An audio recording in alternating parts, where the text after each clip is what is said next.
প্যালেস্টাইনের মুসলমানদের উপর আক্রমণ করলেন।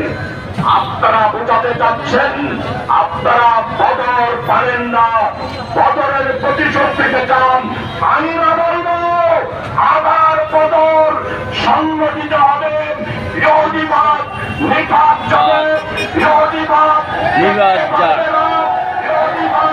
তোমাদের ইসরায়েলের অস্তিত্ব আমরা স্বীকার করি না। ইসরায়েল নামক কোন রাষ্ট্র আমরা কোনদিন মেনে নিতে পারি না। প্যালেস্টাইন স্বাধীন সার্বভৌম মুসলমানদের একটি আবাসস্থল। হত্যাকাণ্ড বন্ধ করুন। যদি না করেন বিশ্ব মুসলমান ঐক্যবদ্ধ হয়ে ইহুদিদের বিরুদ্ধে আমরা যুদ্ধ করতে বাধ্য হব।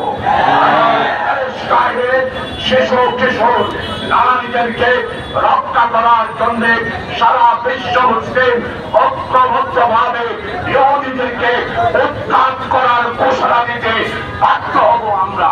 তাই আজকের এই সমাবেশে আমরা দাবি করছি অতি সত্বর হত্যাযজ্ঞ বন্ধ করতে হবে।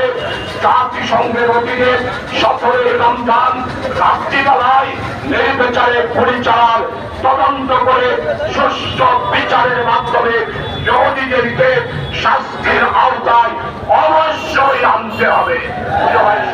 আমাদের বিক্ষোভ মিছিল